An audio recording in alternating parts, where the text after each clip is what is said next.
Inside Angling, the catch and release series, is proudly powered by Yamaha, lured and landed by Rapala, and driven by Halfway Toyota.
The mighty Zambezi River, with its ever-changing moods, holds an allure that once experienced will draw one back again and again.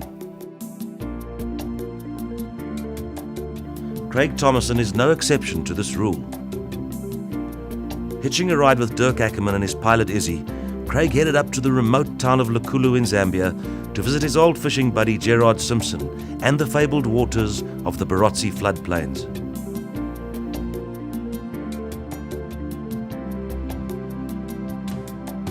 250,000 of the local Lawsy people migrate annually with the rise and fall of the water here, as the river spreads in the rainy season to over 100 kilometers wide in places.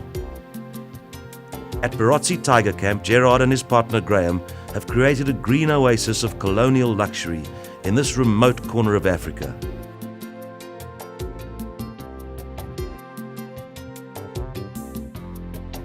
Complete with a French-trained chef, unlimited ice, superb boats, and big tiger fish.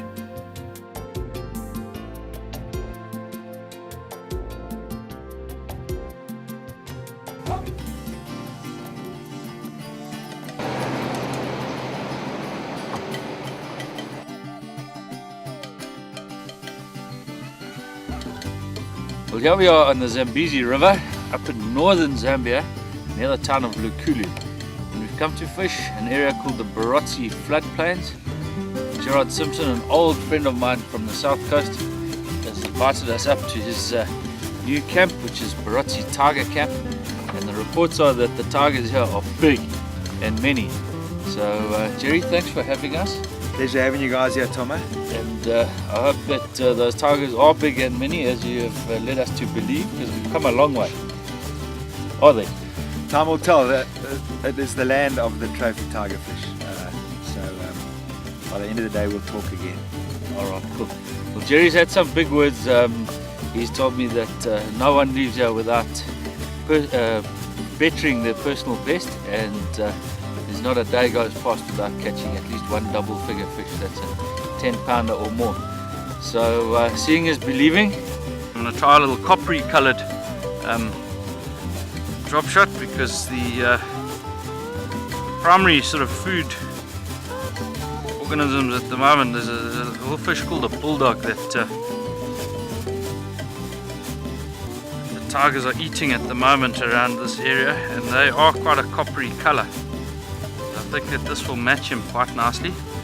What is happening here is that the fish are sitting very deep. There's not a lot of active chasing and visible fish action on the surface, so you're finding that all the deep pockets of water the fish are sitting in. And this part of the river, it's got a very sandy bottom, and then the sand ridges form little drop-offs, and there's like little troughs behind them.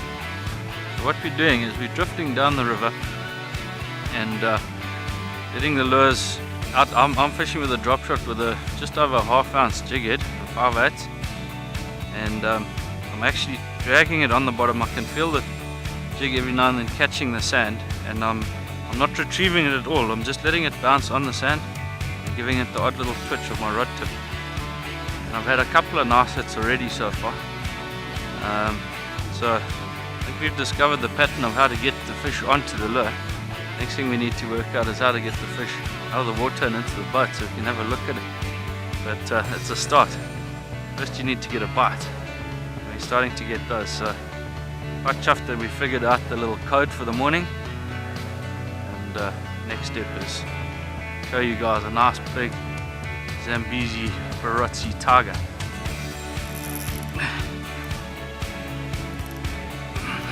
Fish hit that drop shot so hard. I gave it 3 solid strikes. Hopefully that's enough to set that hook a little bit.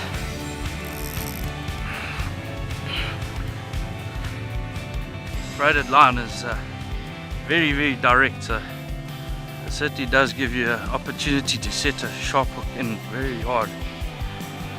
Yo. Strong fish. Africa's freshwater game fish. This is a beauty. Look at that. Nothing wrong with that. Barotse Tiger Camp special.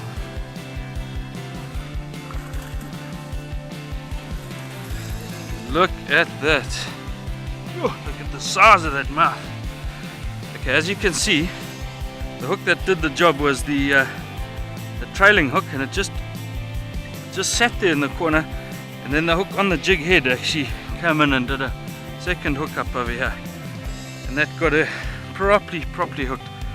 But look at that, lovely fish, beautiful colors, those red tinges on the fins, those black stripes, those serious teeth. That is the African tiger fish. Look down the throat of that and just be really happy that you're not a little bait fish swimming around the Zambezi River having to look at that for the last thing you see in your life. 13 pounds. Nothing wrong with that.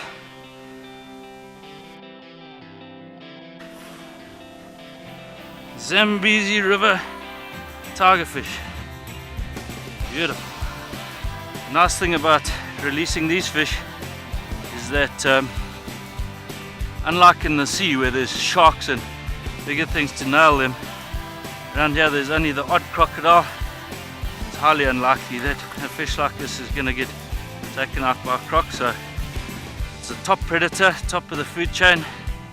Even if it is a bit tired, it's not like there's something waiting there to eat it. It's showing a bit of energy. I think we can let it go. Oh, off she goes down into the depths. And what a fantastic way to start the morning. Sun's up, getting a bit warmer. I'll actually take the jacket off and warmed up for the next fish. But a 13 pounder, beautiful start to the trip. You know what happens, Jerry, when a tiger or any predatory fish comes in and attacks his bait, as he gets close, he opens his mouth and flares his gills and creates a vacuum, and he sucks that fish in with a whole lot of water, and that hook swinging loosely gets sucked right inside his mouth, and then he turns and he's on that one, and then the second hook here can then maybe just poke him in the skin. It doesn't make a big rip in him, but what it does is it holds this hook from falling out. If you've got the fish hooked in 2 places, and they're just single hooks, they come out very easily, they do no damage to the fish.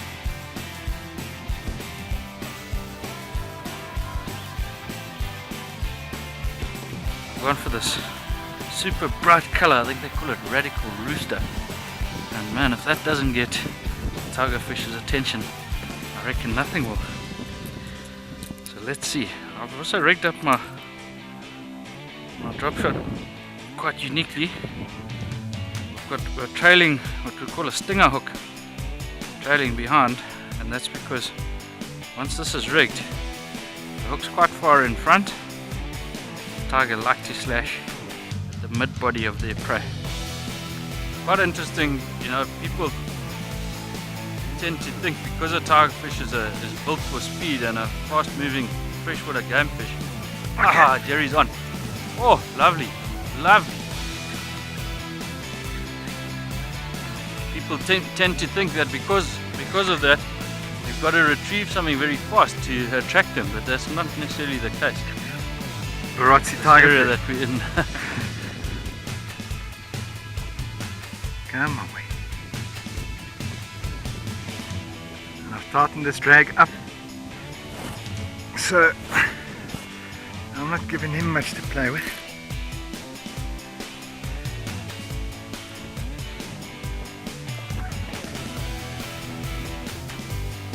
Oh, there's nothing wrong with that fish. No.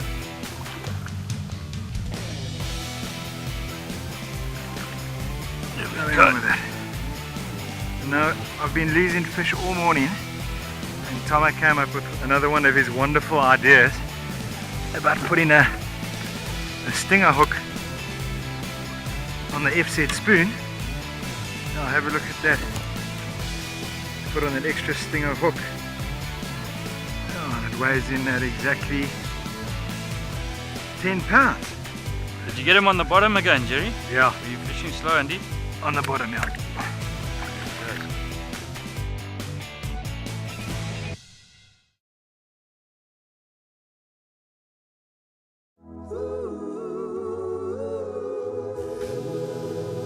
Tell me a little bit about this area, the Barotse people, and is the tribe called the Barotse tribe? The Lawsy people. Okay, They have a king who goes by the name of the Latunga, yeah. and they're very traditional, and they exist almost solely on fishing. King, the Latunga, he has two palaces. He has a summer palace and a winter palace. Okay. The summer palace is in a place called Lialui, which becomes an island, and the winter palace is in a place called Limalunga.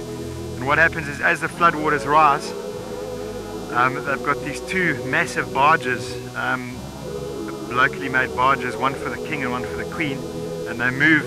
The ceremony is they're moving from the summer palace to the winter palace. The king wears an admiral suit, which was given to him by. Here we go, come back again.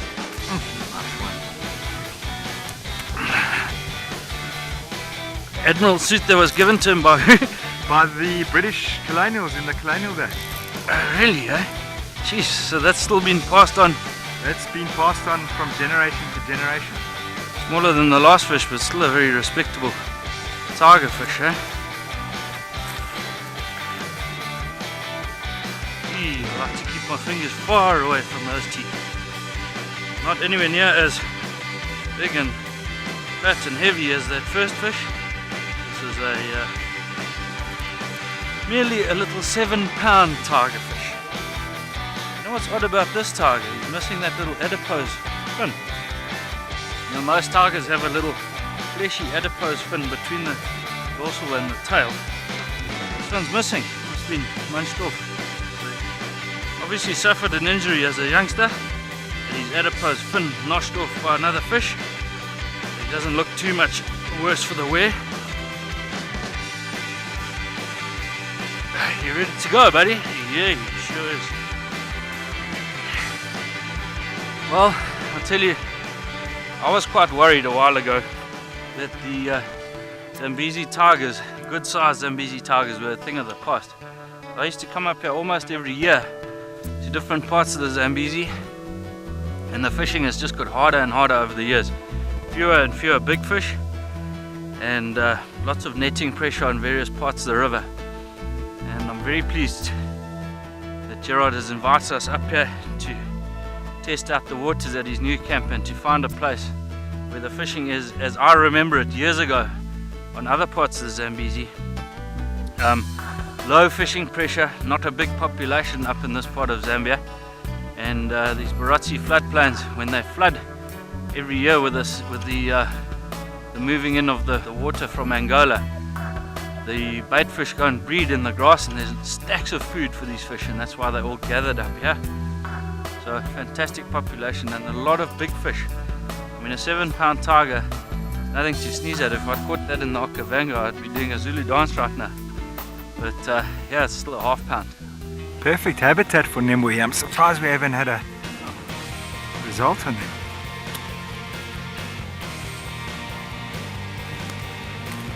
That's it. On, rip. Good. That's a nice Nimwe.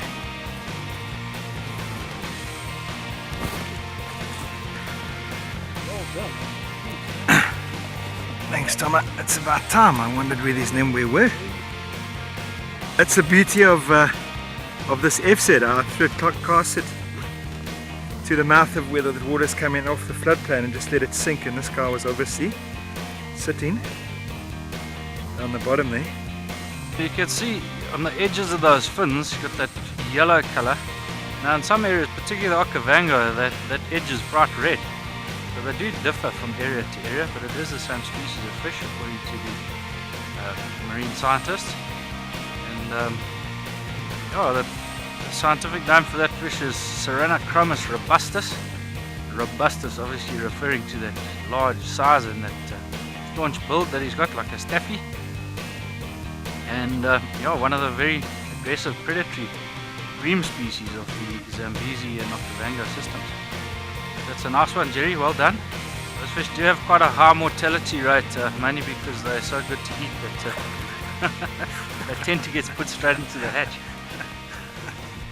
One of the things I really enjoy about tiger fishing is that wherever you are in the river, there's always something to look at. There's birds like those white-fronted beetles nesting in that bank over there, and there's fish eagles, and there's herons, and there's skimmers, and amazing bird life. And quite often you see a collection of those fish-eating birds that gives away where there's some fish activity going on, and very often the big predatory fish feeding there as well.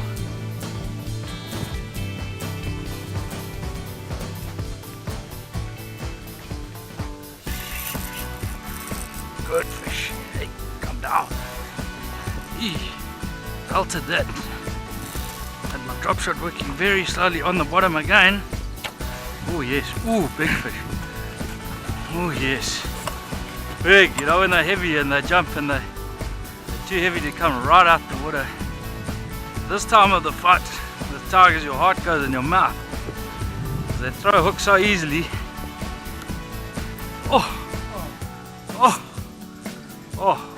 my wire parted. That was a good fish. That wasn't far off 20 pounds. I had the full experience, had him jumping, had him pulling around me, had a thick back like that. Absolutely magnificent. What a fish. Trophy, fish of a lifetime.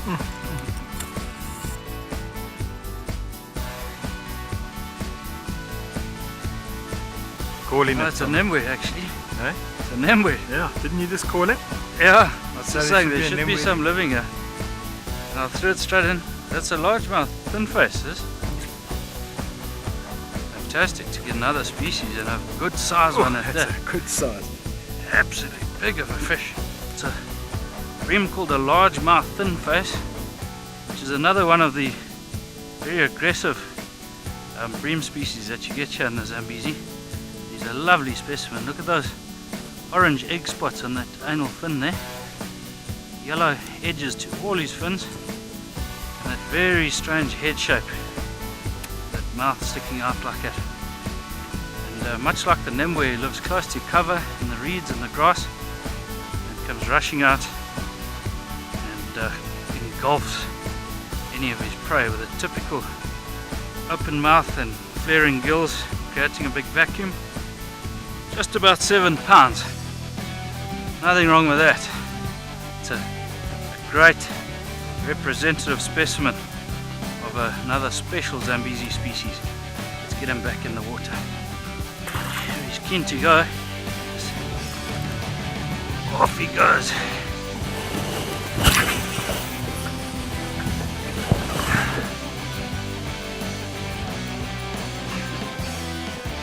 Got one there. Eventually. Eventually. Yes, but he took fun here. Boom, boom, boom, boom. Oh, nice fish. Nothing wrong.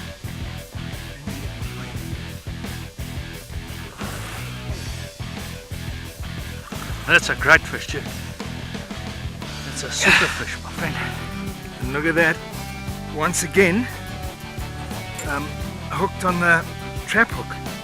You're definitely knowing a lot about having that second hook on there, huh? Yeah, very much so. What's the weight of that baby? You won't believe it. It's just a minuscule amount over 13. Well done.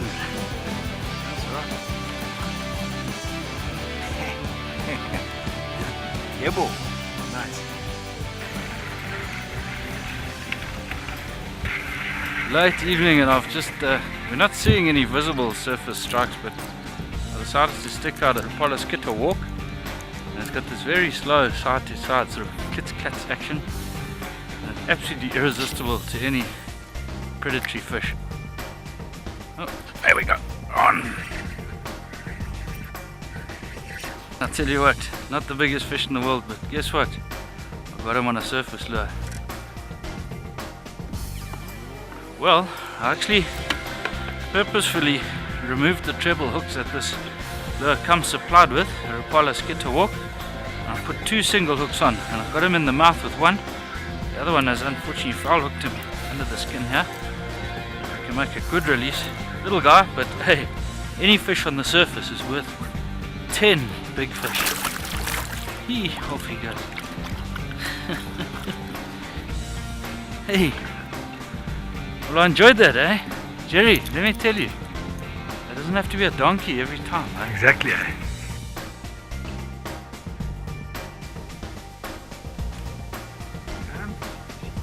Nice one. Yes, Jerry.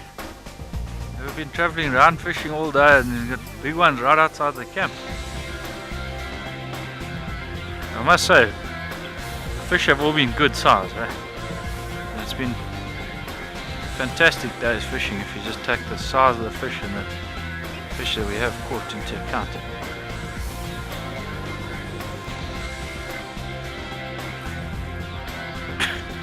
He's got a bit of weight to him, let me tell you. What a fantastic fish. Another incredible Barotse. Oh, this one's bigger, Jerry. 17 pounds, what? 17-pound tiger.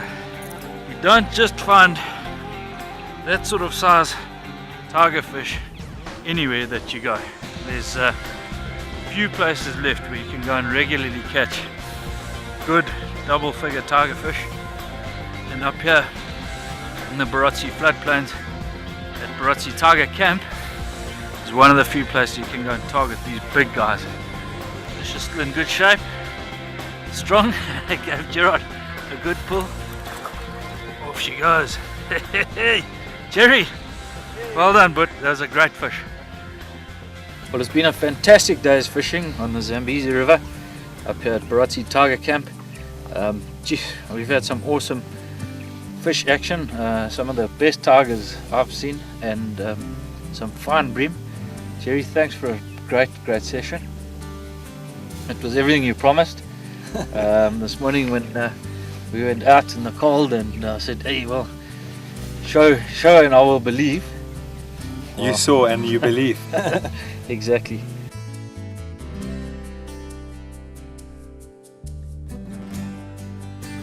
It's no secret that our fish stocks are under threat around the globe, and everyone needs to make a contribution to their protection. Any single fish successfully released makes a difference. Catch and release is the responsibility of all recreational anglers to ensure that our time on the water will not be spent merely looking for fish. So join us as we explore some of the finest fishing destinations the east coast of Africa has to offer, along with the anglers who will show you where the fish are, what you should be doing when, and how to land fish of any size or species. This is Inside Angling.